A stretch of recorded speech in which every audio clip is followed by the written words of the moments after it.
से बाहर आ चुके हैं और इस वक्त उनको पुलिस की जानिब से अपनी तहवील में लिया जा रहा है। ये एक्सक्लूसिव मनाजिर इस वक्त आप देख सकते हैं।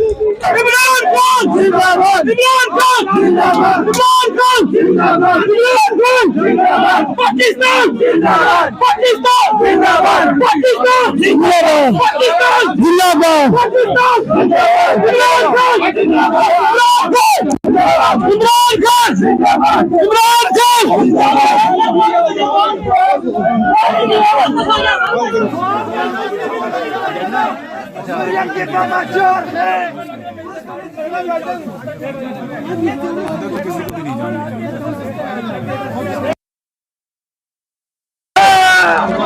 जी इस वक्त आप देख सकते हैं पाकिस्तान तहरीक इंसाफ के रहनुमा हमाद अजहर जुल्फिकार बुखारी यहाँ पर पहुंच चुके हैं और दूसरी तरफ फवाद चौधरी साहब को इस वक्त पुलिस की जानिब से अपनी तहवील में ले लिया गया है।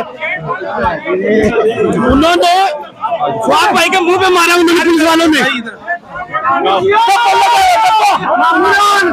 थप्पड़ मारा, हमने बताया उनको उंगली नहीं लगानी, गिरफ्तार रखे, हाँ मारना नहीं है। चाहेंगे फवाद चौधरी साहब को तहवील में ले लिया गया पुलिस की जानिब से।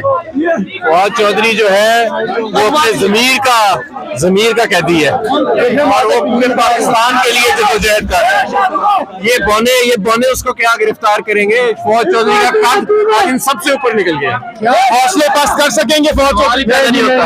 आजम सवाती हौसले पस्त हो सके थे, अरशद शरीफ के हो सके थे, इमरान रियाज खान के हो सके थे। इमरान खान की गिरफ्तारी के हवाले से बातचीत की जा रही है, कुछ कहेंगे उससे? कोई माई का लाल गिरफ्तार नहीं कर सकता इमरान खान की तहरीक।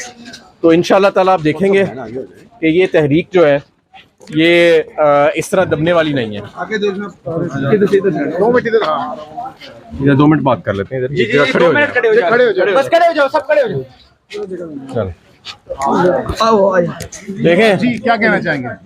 देखें जुल्म और बर्बरियत की जो दास्तान इन्होंने लिख छोड़ी है पिछले 9 माह में, फवाद चौधरी के साथ जो आज सलूक किया जा रहा है, जिन मज़ाहिया किस्म के चार्जेस के ऊपर उनको गिरफ्तार किया जा रहा है, ये उसकी एक कड़ी है। और जिस तरह के मज़ाहिया किस्म की शख्सियात जैसे मोहसिन नकवी, मुतनाज़ शख्सियात को वज़ीर आला लगाया जा रहा है, जिस तरह लोगों के साथ इंसानी हकूक़ का सलूक किया गया है, पिछले 9 माह में निज़ाम जो है वो नंगा होता जा रहा है। वो जो फसाद था जमहूरियत का, कानून का, वो आहिस्ता आहिस्ता टूटता जा रहा है। और मैं आपको एक और बात बताऊँ कि अगर आप कौमों की तारीख़ पढ़ें तो जब अवाम ये महसूस करती है कि हम शफाफ इंतखाबात के ज़रिए तब्दीली नहीं ला सक रहे क्योंकि इंतखाबात में शफाफियत नहीं है, तो तभी इनकलाबों का रास्ता बनता है। खुदारा पाकिस्तान को इस तरफ ना लेके जाएं, इस कौम को ना धकेलें। आज आप देखें कि एक फवाद चौधरी जो पेश हुआ है तो पूरे इस्लामाबाद की पुलिस जो है वो क्राउड को नहीं संभाल सकी। तो और ये एक इलेक्शन कमीशन की बोंडी सी FIR के ऊपर, खुदा ना खास्ता कल अगर आप कोई ऐसा सियासी मिसएडवेंचर करते हैं जो आप इमरान खान के ऊपर सोच रहे हैं, तो कौन इन लोगों को संभालेगा? इन लोगों को तो मिन्नतें करने पे भी कोई अपने घरों में नहीं घुसा सकेगा। इनको तो पहले ही बहुत गुस्सा है महंगाई के ऊपर, इनके जो हकूक पामाल किए गए, जो 9 महीने में इनका मैंडेट चोरी किया गया। तो मैं समझता हूँ कि होश के नाखून लेने चाहिए और इतने बड़े मुल्क में इतनी गैर जिम्मेदारी से सोच और इतनी गैर जिम्मेदार क़यादत जो है उसको ज़्यादा मौका नहीं देना चाहिए। अच्छा हमाद भाई, कल जब फवाद चौधरी साहब को गिरफ्तार किया गया, आपने उनका पीछा किया कि कहाँ लेकर जा रहे हैं, तो आपकी जानिब जो है वो राइफल की गई, क्या बेसिकली क्या हुआ था? देखें, मैं तो हम पुरअमन तरीके से उनका पीछा कर रहे थे और शायद उनको कहीं से सिग्नल आया कि जी ये